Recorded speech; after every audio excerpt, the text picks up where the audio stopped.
asistencia. Ya lo habrán leído, salimos hoy a dar una clase al aire libre con el lema de las aulas salen a la calle para manifestarnos en contra de los recortes, de la sanción del Real Decreto 14/2012 y bueno, mostrando que podemos hacer cosas en común, profesores y alumnos, y el resto de sindicatos de trabajadores que están en la universidad y que van a padecer los recortes. Bueno, yo no tengo mucho que decir, van a escuchar una clase que nos va a presentar un poco un panorama abordándolo desde diferentes perspectivas.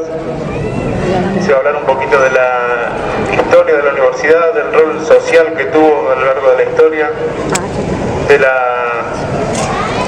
la aberración que significa, o sea, el peligro que corre ahora mismo el carácter público de la universidad y el peligro que tiene asumir una política que se base pura y exclusivamente en ajustes económicos vacíos de contenidos políticos, ¿sí? Bueno, sin más que decir, me despido, le voy a dar la palabra, va a empezar hablando Antonio Campillo, que es decano de la Facultad de Filosofía, luego le van a seguir Andrés Pedreño, Teresa Vicente, José Vera y va a cerrar Francisco Jarauta, ¿sí? Bueno, muchas gracias por asistir y nada, la gente que va pasando por ahí, que escucha, o sea, es un buen momento para acercarse a la universidad porque es pública, es de todos, o sea, y tenemos que dejar de pensar en estos esquemas tan elitistas y diferenciadores, ¿sí? Lo que estamos haciendo hoy se puede hacer muchas veces, lo pueden hacer muchos más profesores, más facultades, y bueno, aprovechemos, o sea, los contenidos que vamos a escuchar hoy, que son la mejor arma que tenemos para pelear en contra de este tipo de política. Gracias.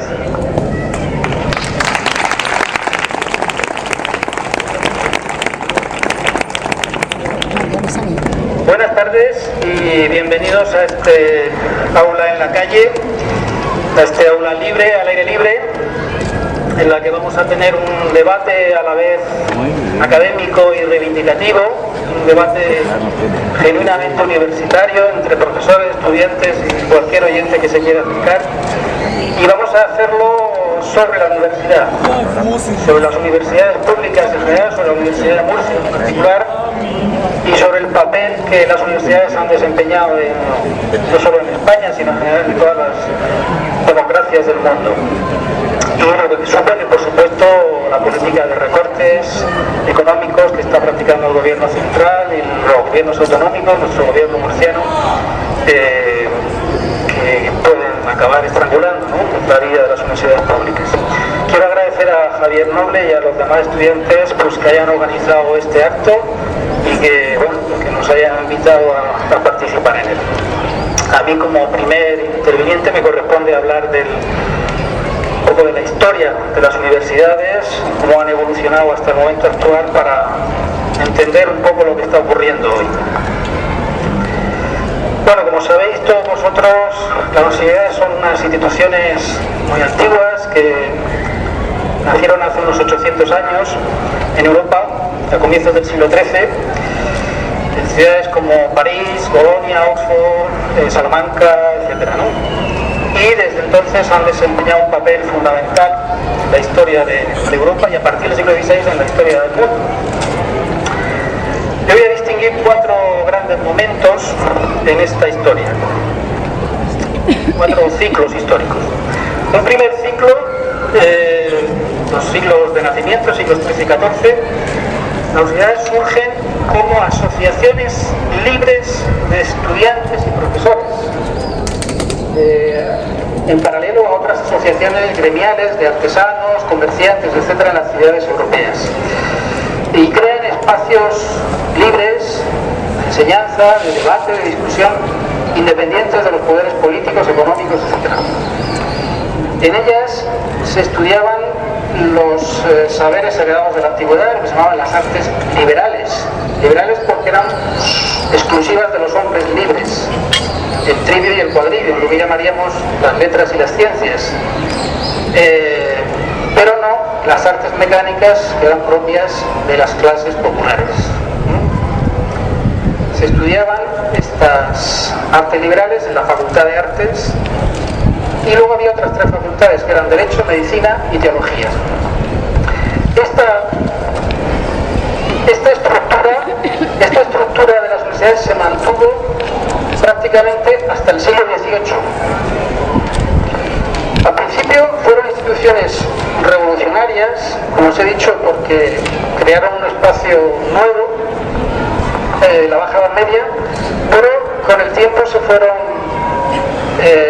decayendo porque se adueñaron de ellas las órdenes religiosas, el papado y los monarcas. Y de hecho, gran parte de los cambios culturales que se producen en Europa, el humanismo renacentista, la revolución científica, la ilustración, son movimientos que se producen en cierto modo por fuera de las universidades, incluso en contra de las universidades. El segundo momento importante se produce después de las grandes revoluciones políticas, la francesa, la americana, la inglesa, y al inicio de la revolución industrial, comienzo del siglo XIX, cuando las universidades comienzan a incorporar esas artes mecánicas que estaban excluidas, los saberes, los oficios artesanales, convertidos en ingenierías, ciencias naturales, ciencias sociales, que se comienzan a convertir en saberes cultos, y las universidades los transmiten, los enseñan. Son las universidades que han llegado prácticamente hasta hoy. Eso coincide con el hecho de que las universidades se convierten en instituciones públicas de los Estados-nación europeos. Se instaura también la educación primaria, secundaria, para las clases populares, pero la universidad seguía siendo una institución elitista. Los trabajadores no solían llegar a la universidad, las mujeres tampoco, y por supuesto los pueblos no europeos tampoco. Fijaos, es un dato muy curioso. En 1930, un filósofo español, Ortega y Gasset, escribió un libro muy citado que se llama Misión de la Universidad, donde defiende el papel de la universidad para formar a las élites que han de gobernar el país. Pero Ortega y Gasset se enfada mucho en 1915 cuando se entera de que se ha creado la Universidad de Murcia, porque entonces había en España 6 universidades y a Ortega y Gasset le parecían ya suficientes, no hacía falta la Universidad de Murcia. ¿Por qué? Porque era todavía una institución muy elitista la universidad. El tercer momento se produce después de la Segunda Guerra Mundial, cuando con la construcción de los estados de bienestar, el desarrollo de las democracias ya con sufragio universal, la incorporación del reconocimiento de derechos sociales, laborales, etc., coincide con años de crecimiento económico hasta los años 70. Entonces, se va a producir un boom de la educación, de las universidades, de la investigación, no solo en Europa, sino en todo el mundo. Pero coincide también con la descolonización de las últimas colonias europeas. Se mundializa la institución universitaria. Y crecen muchísimo el número de universidades, de estudio, de titulaciones, de estudiantes, de titulados universitarios.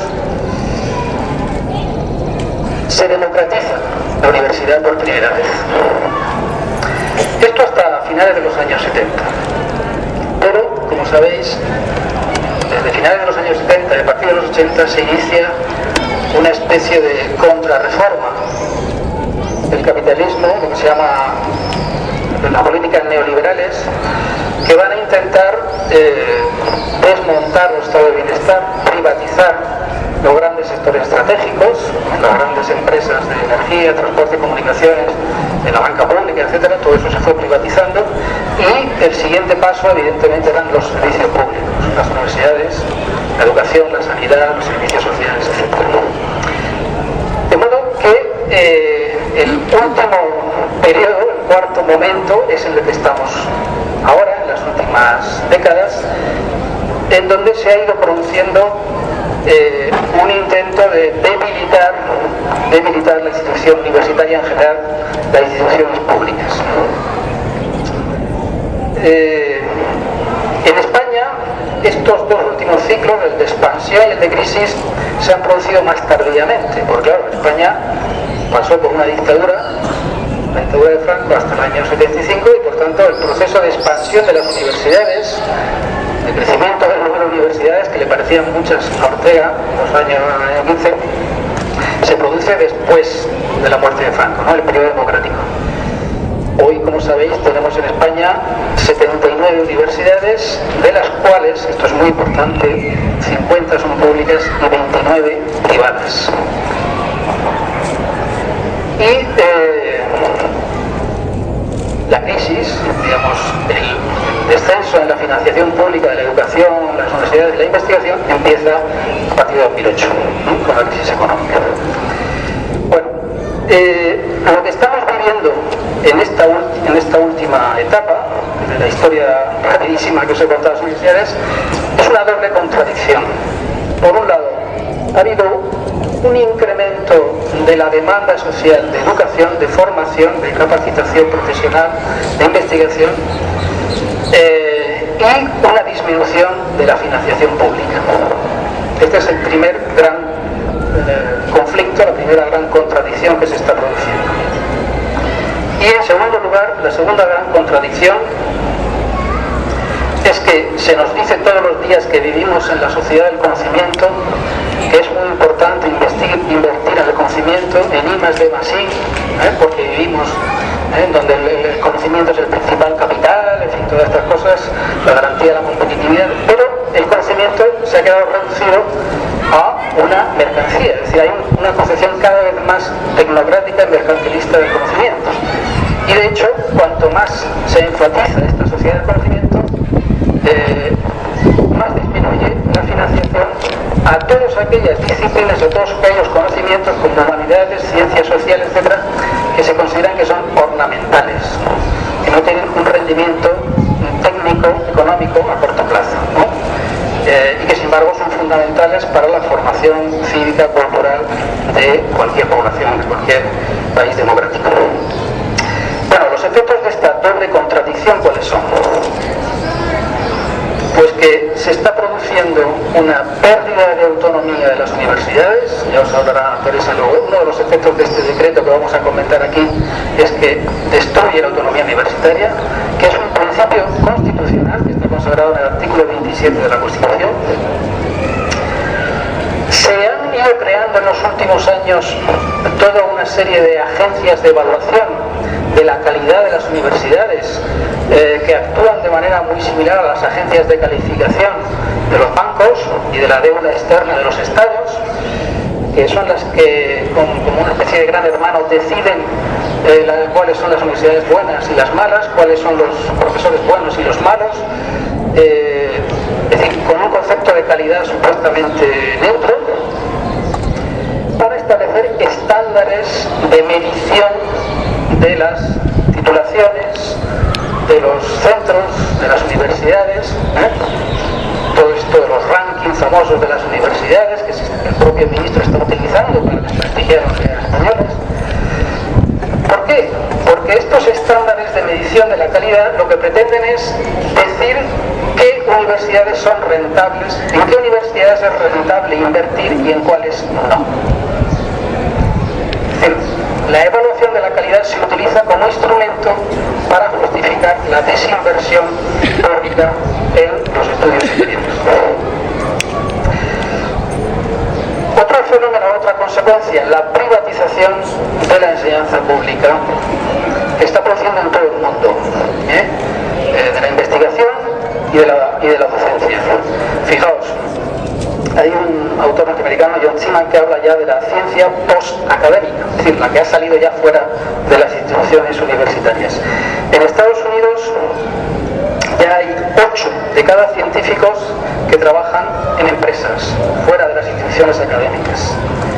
En Europa la media es de 5 de cada 10 y en España 3 de cada 10, porque aquí, como sabéis, nuestros empresarios no tienen ningún interés en la investigación y hemos vivido del ladrillo, de los servicios, de la hostelería, etc.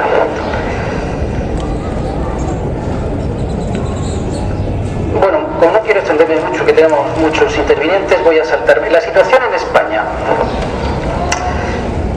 ¿Cómo está afectando a España esta doble contradicción que os he dicho? Más necesidad de educación, menos inversión en educación. Más cursos sobre el I+D+I, la sociedad del conocimiento, menos inversión en investigación. Fijaos, en los dos últimos cursos ha crecido en España el alumnado en 520.000 alumnos, 200.000 en las universidades y 320.000 en colegios e institutos. Es una subida del 6,6% de la población estudiantil solo en 2 años, en gran parte por la crisis, justamente por el paro juvenil. En cambio, la inversión pública se ha recortado en 7.200 millones, de ellos 4.200 solo en este año, en 2012, lo que supone una bajada del 13,5% con respecto a 2010. Sube la población estudiantil, baja la inversión pública. La financiación en investigación se ha recortado más de un 25% solo este año y más de un 30% en los 3 últimos años. Se ha suprimido, como sabéis, los campus de excelencia, de las universidades, que se supone que son aquellas, digamos, financiación extra que el Ministerio concedía a las universidades precisamente para la investigación. El ministro Wert, entre otras grandes hazañas que ha cometido en tan poco tiempo de gobierno, ha sido la de suprimir los campos de excelencia. Bueno, del Real Decreto no voy a hablaros porque van a hablar mis compañeros. Pero fijaos este dato: España invertía hasta ahora, ha ido creciendo la inversión en educación en España en los años de democracia hasta un 4,9% del Producto Interior Bruto. Es un punto menos que la media europea, que está en 5,9%.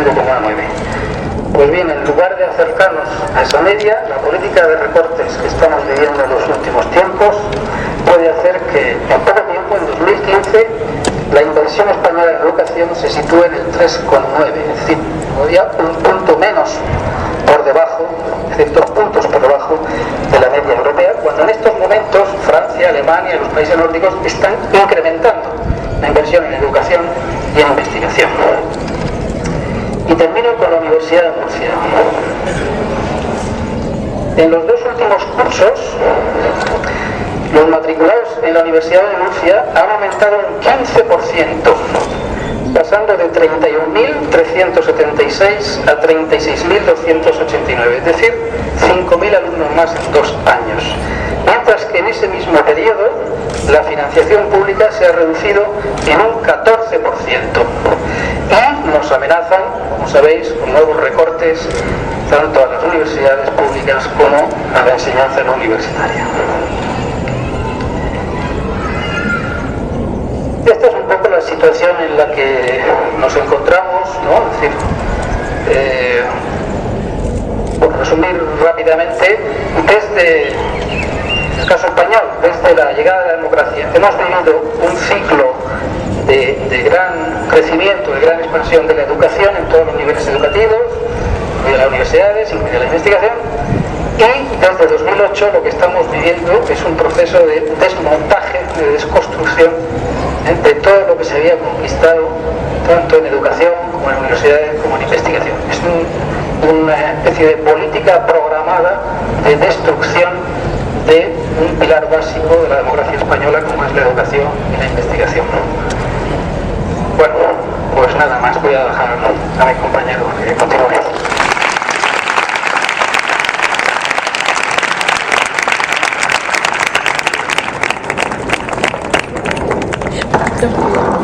Bueno, en primer lugar, agradecer y dar la enhorabuena a la Asociación de Estudiantes de Filosofía por esta iniciativa de hacer posible una clase liberada de aulas, liberada de apuntes, liberada de tantas restricciones que impone, ¿no?, la docencia formal.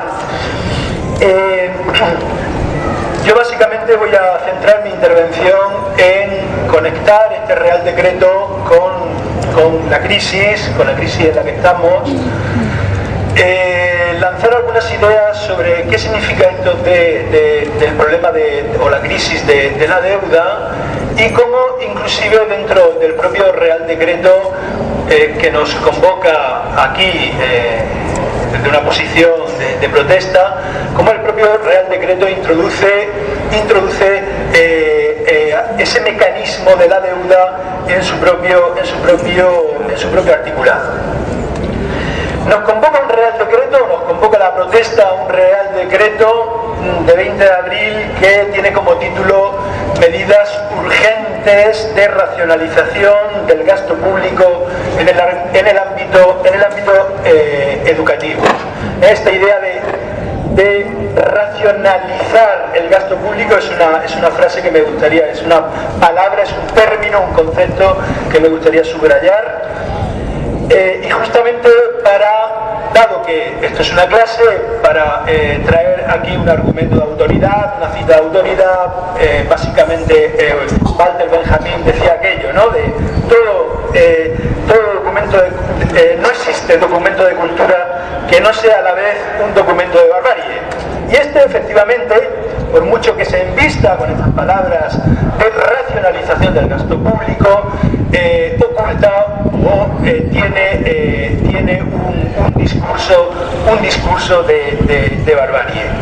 ¿Qué agenda oculta hay en este documento? Pues básicamente, a mi modo de ver, una agenda no igualitaria socialmente y básicamente privatizadora. Justamente para entender esta agenda oculta es por lo que tenemos que conectar el Real Decreto con la situación de crisis que vivimos al menos desde el año 2008. Solamente algunos indicadores para tener presente el escenario absolutamente desolador desde un punto de social en el que estamos. Los presupuestos del 2012 suponen un 20% de recortes. Esto es un varapalo al Estado social de dimensiones históricas. Una cuarta parte de la población está en el desempleo y se está inclusive naturalizando el hecho de que a final de año podamos estar en 6 millones de desempleados. Desde el 2008, desde el inicio de la crisis, se han llevado a cabo 167.700 desahucios a familias que han perdido la vivienda.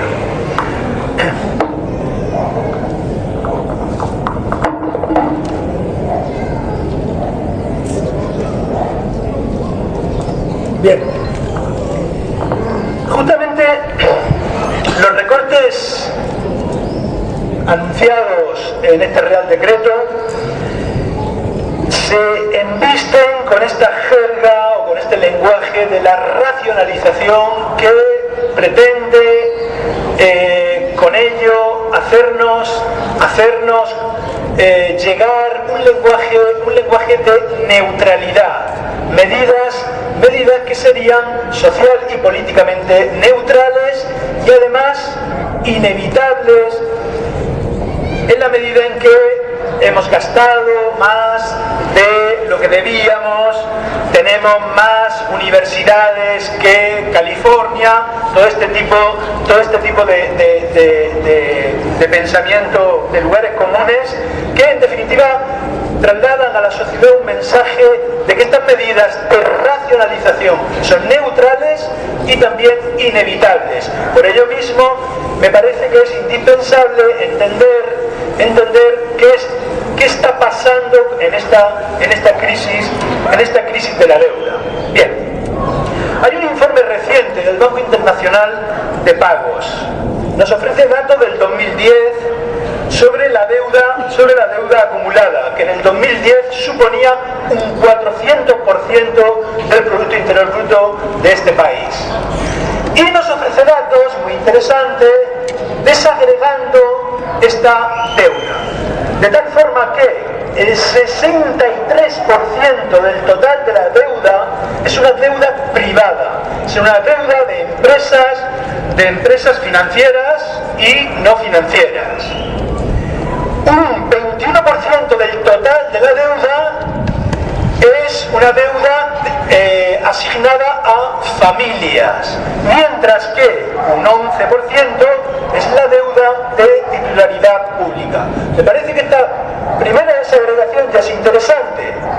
es interesante para saber exactamente qué lugar ocupa la deuda pública y qué lugar ocupa la deuda del capital privado. Un 63%, insisto, de la deuda se asigna a las empresas financieras y no financieras. Tenemos efectivamente una deuda pública acumulada e importante, que también tenemos que saber de dónde viene. Y aunque no hay ningún estudio minucioso, y es importante todas esas reivindicaciones que se están haciendo de una auditoría de la deuda para saber exactamente quiénes son los responsables de lo que ha pasado, pero sí tenemos ya algunos datos de interés para saber qué es esto de la deuda pública. En el 2010, es decir, 2 años después del inicio oficialmente de la crisis, en el 2010 España tenía una deuda pública del 61,2% del PIB. Esto es una cifra muy próxima al tope del 60% que el Pacto de Estabilidad de la Unión Europea pide a los Estados miembros. Es decir, teníamos en el 2010 una deuda pública absolutamente normal en el contexto de la Unión Europea. En el 2011 ya crece a un 68,5%. En el 2012 la previsión es que crezca hasta cerca del 80%. Bien, esta evolución efectivamente creciente de la deuda pública, ¿qué nos está indicando?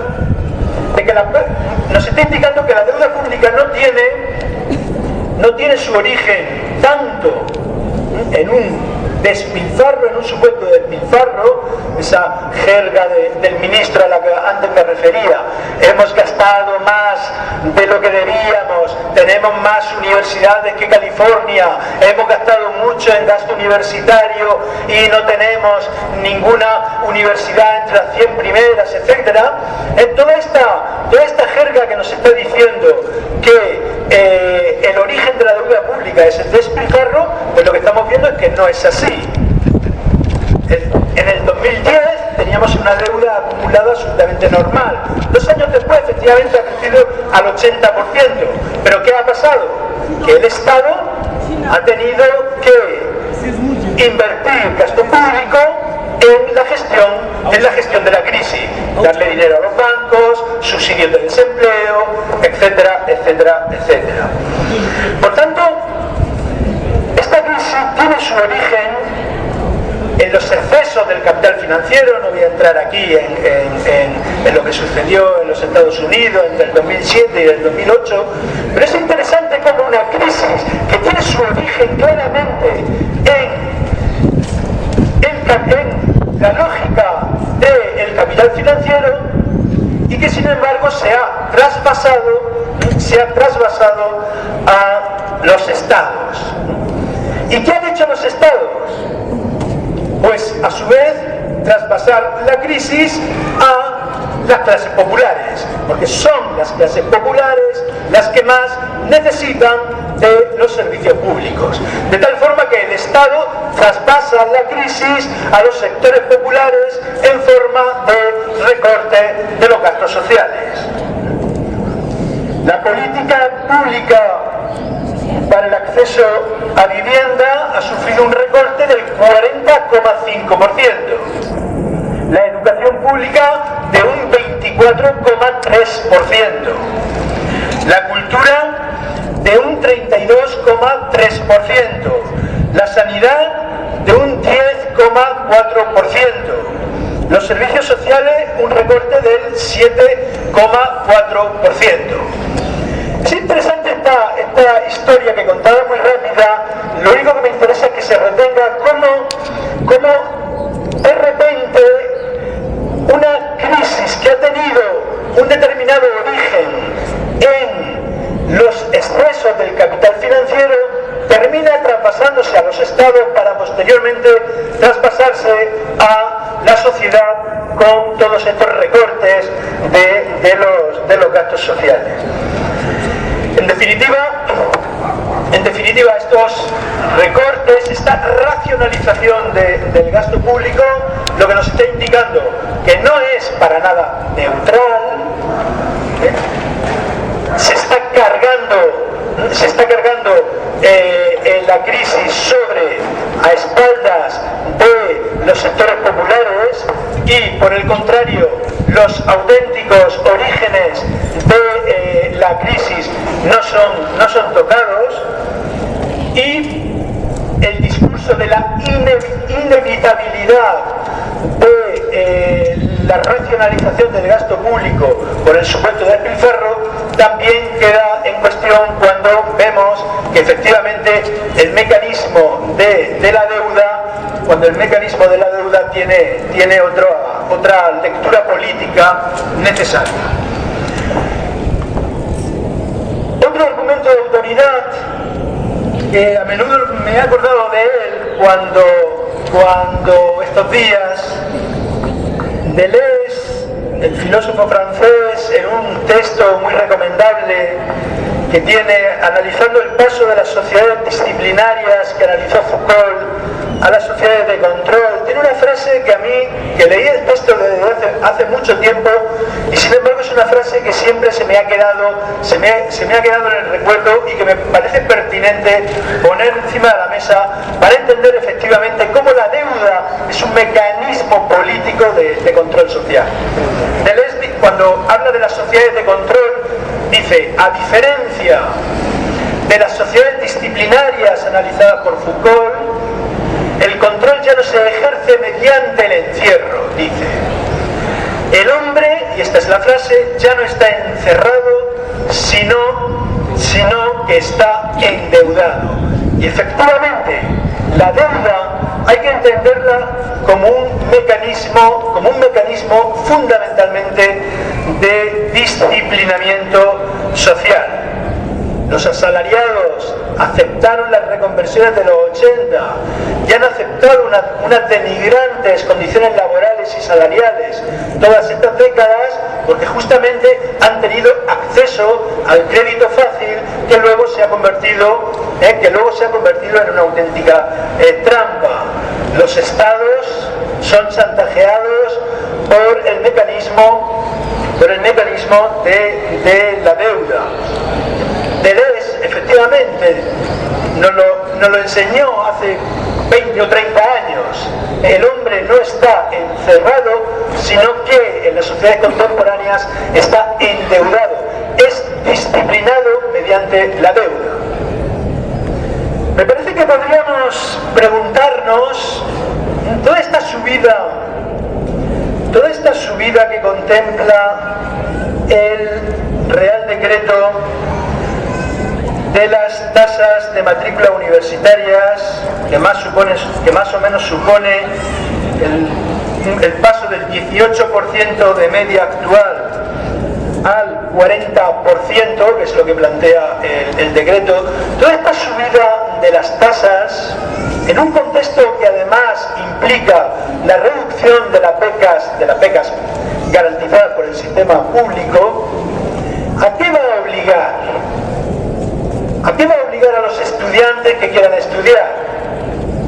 Pues justamente al mecanismo de la deuda, a endeudarse, a acudir al sector financiero, a pedir un préstamo privado, y por tanto vamos a ver emerger una nueva figura social que es el estudiante endeudado, el estudiante disciplinado por el pago de un préstamo que ha solicitado para poder estudiar. Y lo que implica de financiarización, de entrada del poder financiero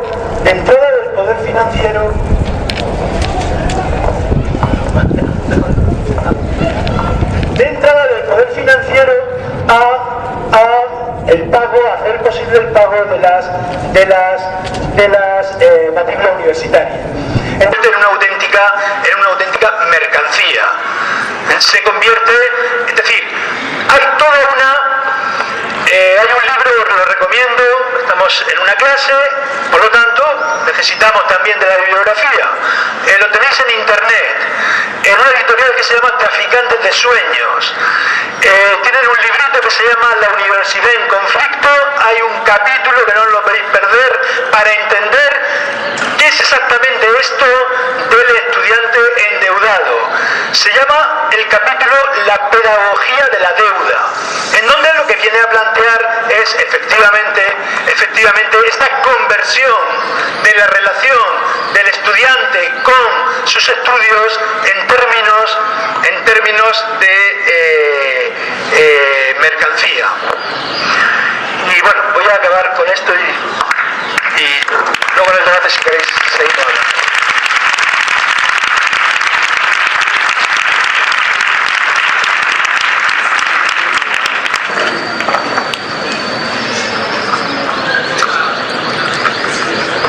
Hola, buenas tardes. Bueno, a mí me toca la parte jurídica, entonces creo que lo que voy a hacer va a ser resumir un estudio que hemos hecho en la facultad. ¿Por qué me quitan esto? Hay que alejarse. Justo donde está la silla. El caso es que estemos a una distancia más o menos considerable. A ver, no se me vuelve. Bueno, voy a resumir un estudio que hemos hecho los profesores de la Facultad de Derecho, que nos reunimos en una junta donde, bueno, nos ha llevado juntas elaborar propuestas sobre este Real Decreto.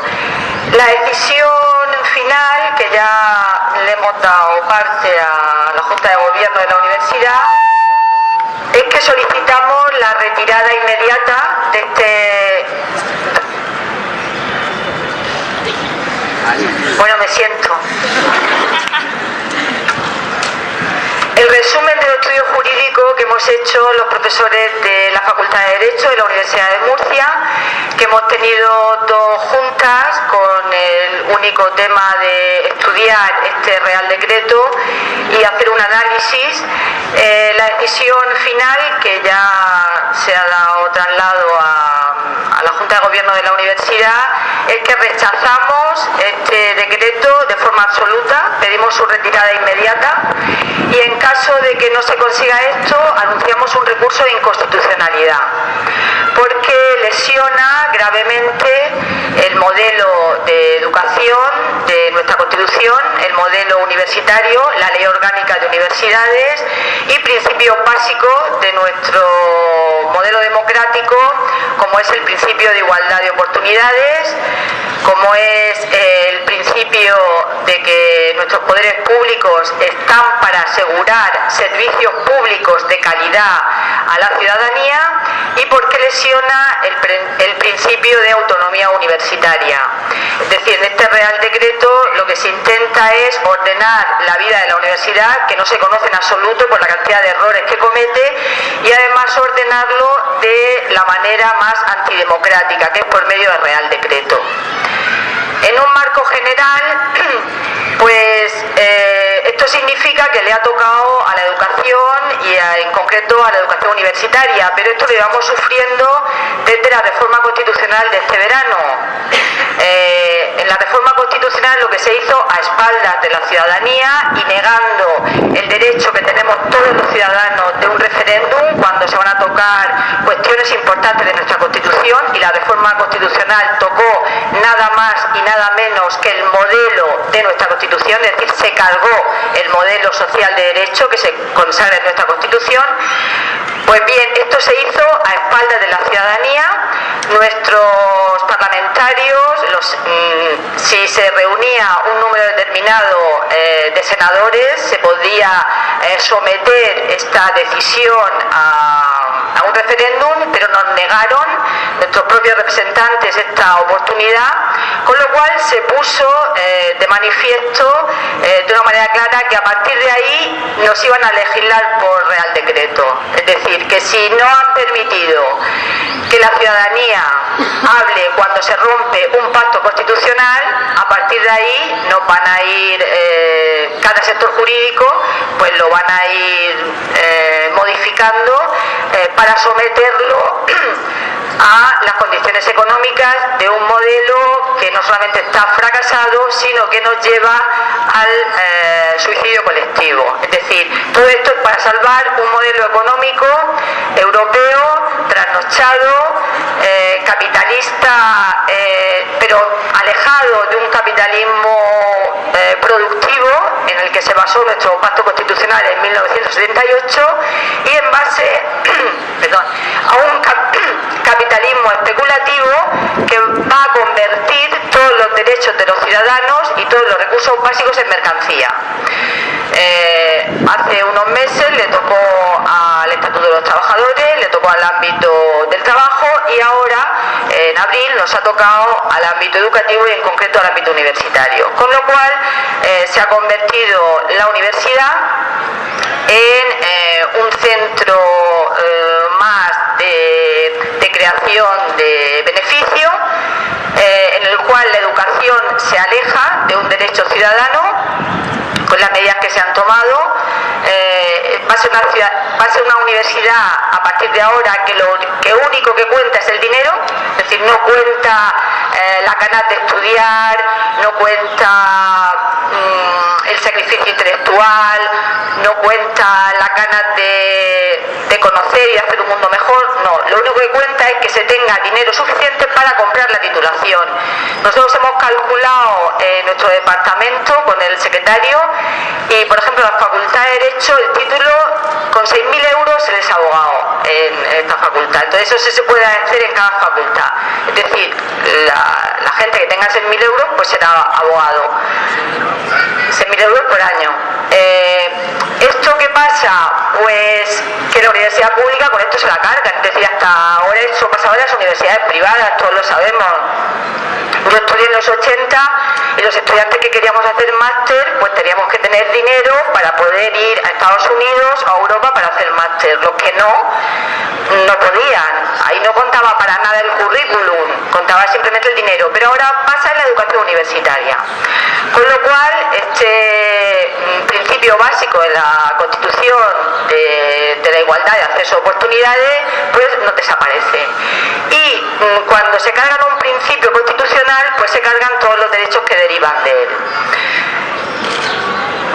Ahora, lo bueno de este estudio que hemos hecho es que el color es indiferente, es decir, es un estudio jurídico. Entonces aquí ya no importa que se sea de izquierda, que se sea de derecha.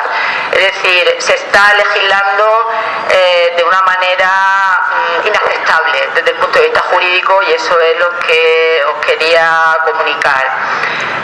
Errores tan graves como intentar asimilar los nuevos créditos a los créditos anteriores, cuando los créditos anteriores sabíamos que era un cómputo por horas lectivas y ahora los nuevos créditos no son un cómputo de horas lectivas de docencia, sino de trabajo del estudiante, de seminario, con lo cual tiene efectos perversos como que a la docencia se incrementa además a los profesores más débiles, es decir, aquellos que tienen menos investigación, con lo cual eso no solamente perjudica a estos profesores que se les impide investigar, que es uno de los principales fines de la universidad, sino que además se perjudica colateralmente a los alumnos porque reciben docencia de menor calidad. Además, a los profesores se nos evalúa exclusivamente por los sexenios.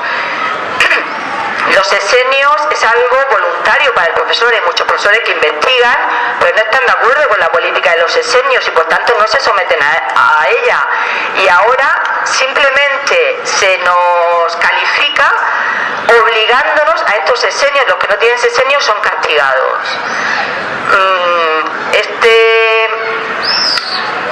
Lo que también provoca, que lo estábamos comentando antes, es un conflicto entre la comunidad universitaria, una lucha entre nosotros, porque además ya no se pueden sacar más plazas, porque esto coincide con el recorte presupuestario de la comunidad autónoma. No se van a contratar más profesores, muchos profesores asociados van a quedar en la calle y se vuelve a repetir lo que se está repitiendo en los demás ámbitos conflictos sociales, y es fomentar el conflicto. Es decir, el fin básico del derecho es resolver un conflicto. Lo que se está haciendo ahora, a partir del sometimiento del derecho a la economía financiera, es crear conflictos sociales. ¿Cómo se crean los conflictos sociales? Mediante el derecho. Entonces, ¿por qué se hace esto? Pues para engañarnos y para que nosotros consideramos que si se hace por medio de una ley es que es justo. Pues esto no es así. Es decir, cuando se intentan tomar medidas injustas mediante leyes, pues son medidas ilegítimas. Y ante eso se prevé el derecho de resistencia y la desobediencia civil. Por tanto, nosotros en la Facultad de Derecho también pedimos que no se apliquen por parte de nuestros representantes en la comunidad universitaria estas medidas del Real Decreto Ley, porque son erróneas, porque son injustas y porque nos hacen retroceder. Si Antonio hablaba del siglo XVIII, pues eso, unos cuantos siglos.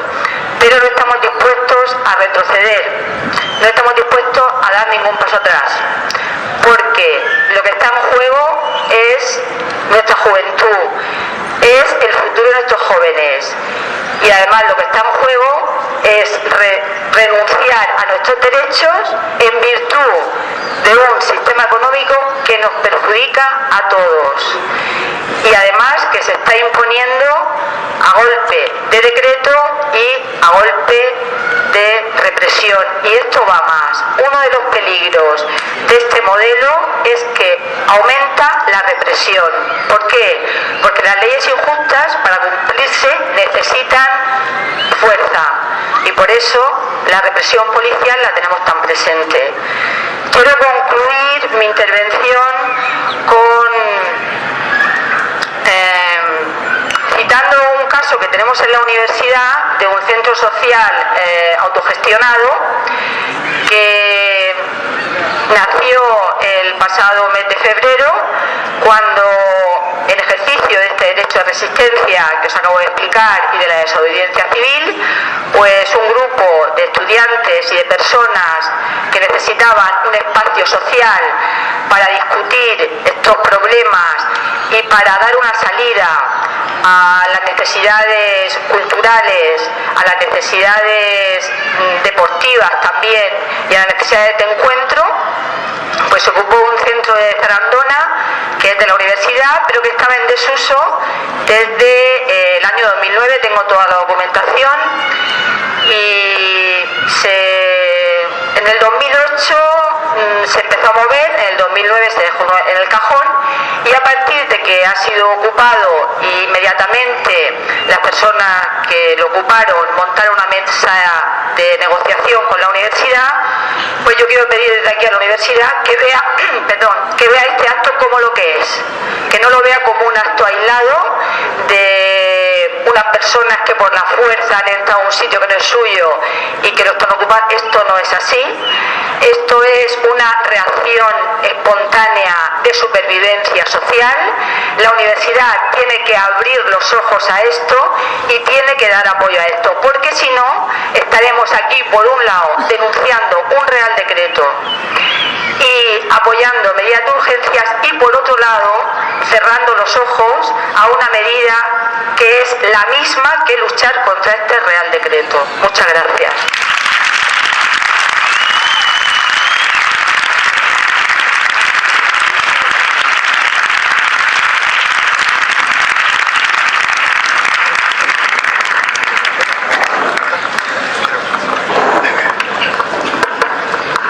Buenas tardes.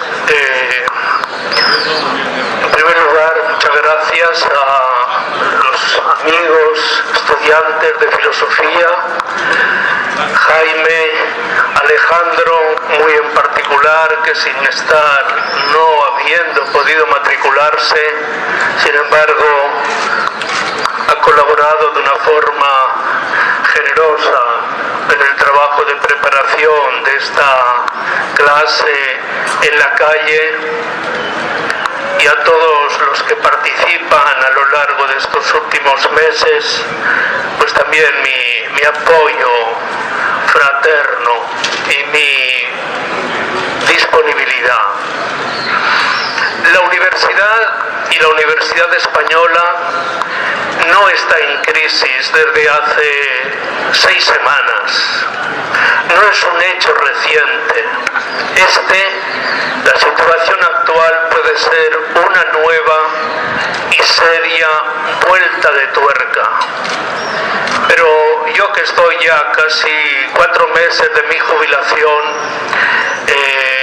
entiendo que es una historia que la conocemos desde dentro y que en cualquier caso puede estar contextualizada en todos aquellos elementos que configuran la dinámica de la crisis y que han sido, yo creo que finamente analizados por los colegas, por los compañeros, pero es una historia que viene desde atrás. Quiero solamente referirme a algunos momentos más recientes, sin llegar al siglo XVIII y menos un poco antes. La Universidad Española nunca, subrayo, nunca ha tenido una política que podemos llamar apostara, ni financiera, ni económicamente, ni institucionalmente por esta universidad. La Universidad Española nace allí en el siglo XIX, en su configuración actual, haciendo ya una opción técnica. A principios del siglo XIX, en Europa hay 2 modelos de universidad. Un modelo, que es el modelo Humboldt, el modelo alemán, que parte de una idea no negociable. La universidad atenderá fundamentalmente la ciencia y su desarrollo. Y la forma de entender ese desarrollo es formando profesionales de la ciencia o científicos. Nunca fue prioritaria la segunda variante, que era la capacidad de formación profesional. El otro modelo es el modelo napoleónico. Modelo napoleónico que asume un nivel, debido precisamente a los planteamientos de ciertos juristas y a ciertos teóricos del Estado y de la sociedad que más tarde surgirá de la Restauración, planteará una universidad que no tenga la ciencia como prioridad, sino la formación de los profesionales que tenga la universidad. Se necesitan médicos, juristas, arquitectos, politécnicos aparte. Todos son al servicio de la profesión. En un momento determinado se dan cuenta del error estratégico y abren las puertas a institutos que irán atendiendo a la, llamaremos, objetivo principal de la Universidad Humboldt, que era desarrollar la ciencia. Apareció el CNRS francés, aparecerá el Consejo Superior de Investigaciones Científicas y puedo seguir. Institutos que complementan, pero la Universidad Española siempre ha sufrido esa dicotomía nunca resuelta. Y el estatuto del profesor, la financiación de la universidad, las expectativas profesionales del estudiante siempre se han visto enfrentadas a ese tipo de dicotomía que nunca ha favorecido la universidad. Salto en adelante. A partir de los años 80, España hizo una apuesta estratégica que fue aceptar ser una economía de servicios. Punto. Eran años con crisis o sin crisis, no salto al 92, pero esta decisión es anterior. Nosotros seremos una economía de servicios y la universidad tiene un valor significativo relativo, no es fundamental. Y plus D es la fórmula más retórica que ha tenido la política española durante los últimos 30 años. Los vaivenes de pasar del Consejo Superior a lo que podríamos llamar el Ministerio ministerio de la ciencia, absolutamente anecdóticos, falsarios, incómodos para la propia política, ha hecho que hoy nos encontramos casi en una situación de desahucio antes de llegar a la crisis. Antes estábamos ya en condiciones no de precariedad, sino de una situación que realmente que no podía desde la institución misma hacer frente a los problemas. Los consejos de rectores fueron progresivamente domesticándose. Trataron temas domésticos, de ranking profesionales, de evaluaciones profesionales.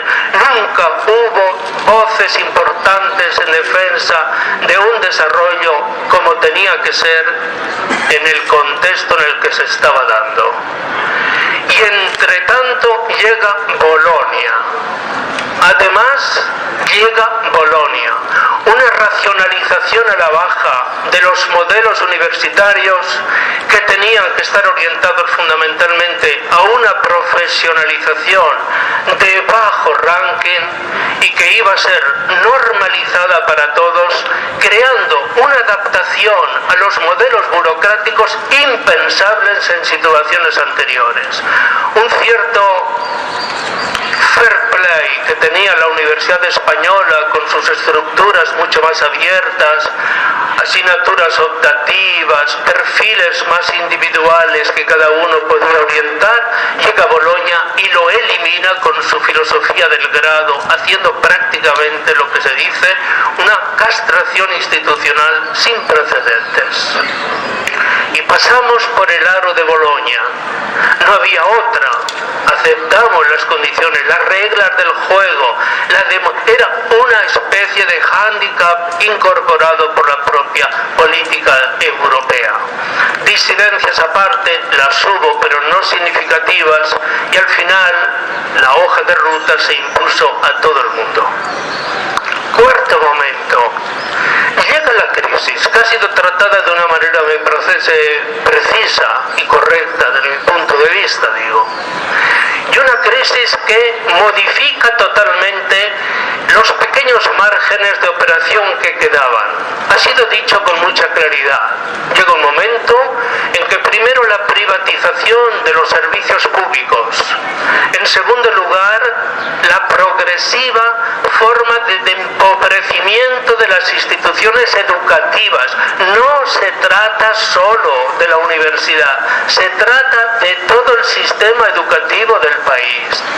Las políticas culturales, simplemente las políticas educativas, mucho más todavía, han quedado como anuladas.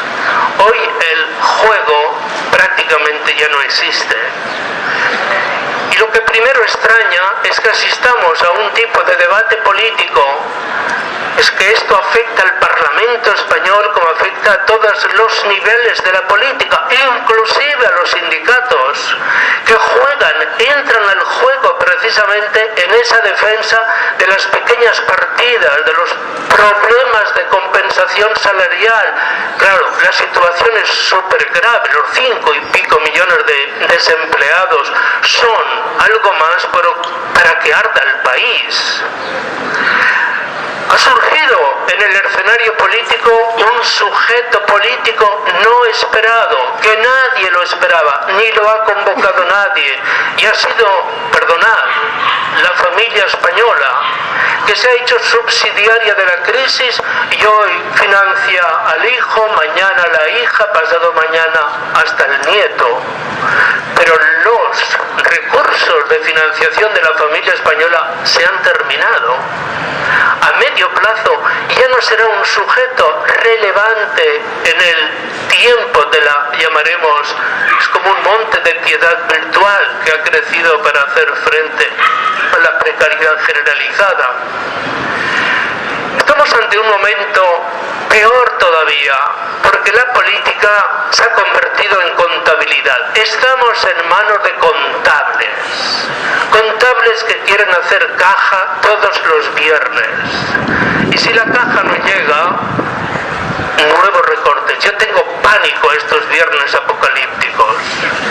Son viernes llamados del Consejo de Ministros, pero si en la semana no se ha llegado a nuevo tablón de anuncios, con los recortes que vamos a seguir. ¿Hasta cuándo? ¿Qué queda por recortar? Hay una sensibilidad social específica en algunos de los campos, que son la sanidad y la educación. Son aspectos que no se negocian y sin embargo se está aplicando a dichos sectores la dureza más contundente que hemos podido ver hace tiempo. Probablemente yo tuve la suerte de estar en un meeting en la Gare, en la Saja, al norte de París, en el que intervino Bourdieu una tarde. Él es muy nervioso, el viejo argelino, nunca le había visto yo con la camisa totalmente sudada. Y decía aquello: estamos delante de un cambio de civilización. Sí, señores, estamos delante de un cambio de civilización. Lo que ha costado conseguir lo que se puede llamar un estado de bienestar, no es que sea un estado de bienestar, son las conquistas sociales que se han conquistado a lo largo de décadas y décadas de lucha. Nadie ha regalado nada. No se trata de una historia de sufragistas, se trata de décadas de lucha.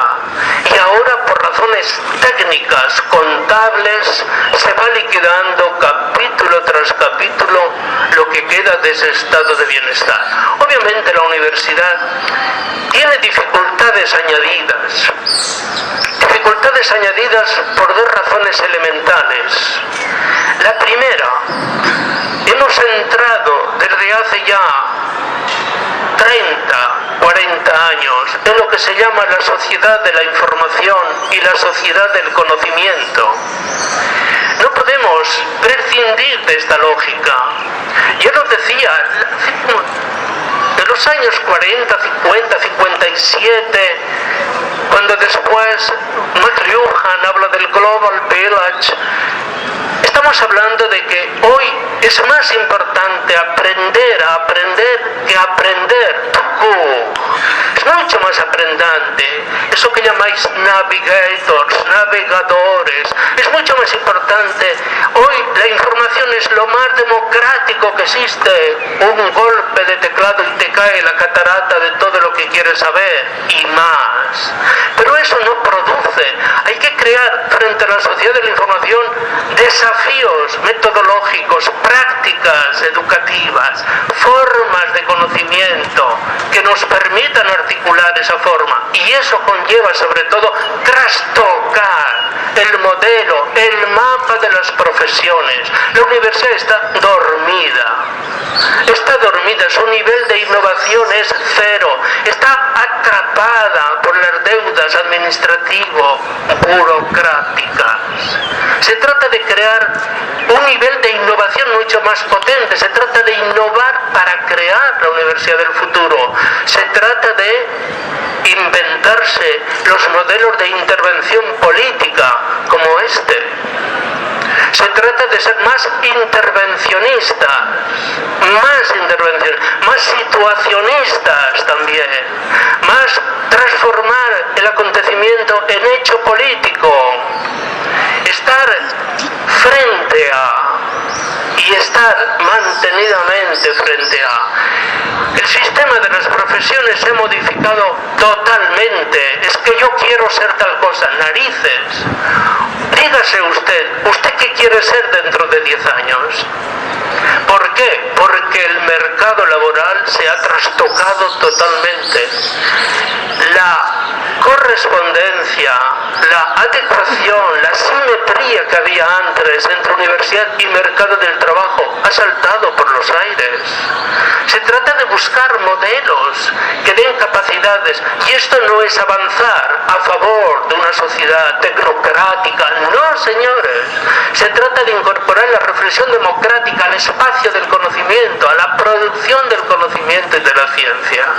Y se trata de construir espacios públicos y espacios privados también, y espacios intermedios, between, entre unos y otros, y multiplicar los espacios de la información.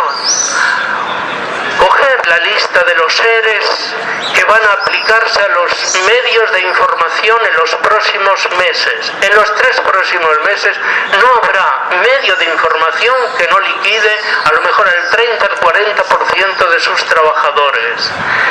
La sociedad, la opinión pública se va a ver mermada y va a caer en manos de las agencias.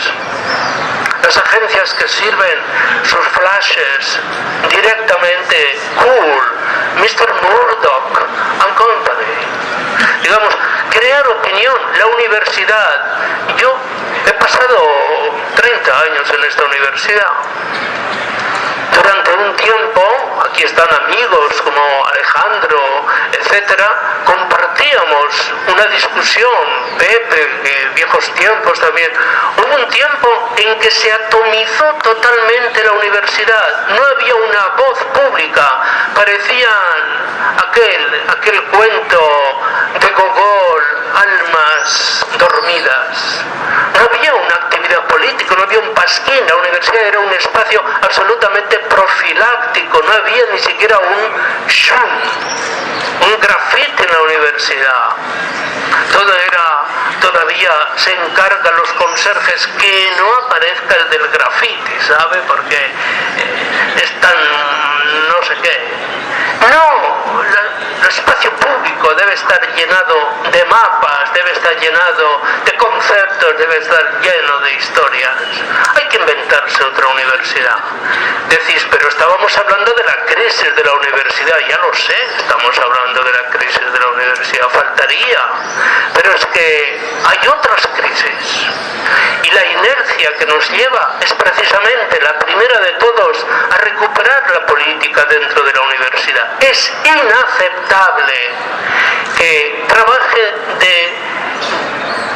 de hoja que le dicta el gobierno al señor ministro cada día lo que se le ocurra decir. Una persona profundamente desinformada respecto a los problemas de la universidad, sin competencia incluso para decidir. Pero si ustedes tienen que hablar, tienen que crear una especie de feedback, de información y de comunicación. Obviamente, si me pregunto por el futuro, pienso, y yo soy muy pesimista al respecto, faltan sujetos sociales que aborden responsablemente la situación. Faltan sujetos sociales que sean capaces de un nuevo intervencionismo, de crear precisamente un proyecto que esté más allá de las circunstancias actuales. Simplemente la desesperanza pasa por una impotencia que tiene que ver con un poder político cada vez más tecnocrático y cada vez más contable, que ha negado, ha reducido, ha eliminado los aspectos que podríamos llamar político-estratégicos y que le importa un carallo cual sea la universidad de mañana. No hay dinero para ir plus D, el profesorado, la liquidación del segmento de los profesores asociados, la duplicación de la carga académica de los profesores que se queden, harán de la universidad un mediano college de otras tradiciones. ¿Qué pasará después con el alumnado? ¿Qué pasará con los estudiantes? Que lo paguen. Y no hay otra. Digamos, es absolutamente inaceptable y creo que la construcción del futuro pasa por una auténtica rebelión frente a las prácticas que en este momento han quedado legitimadas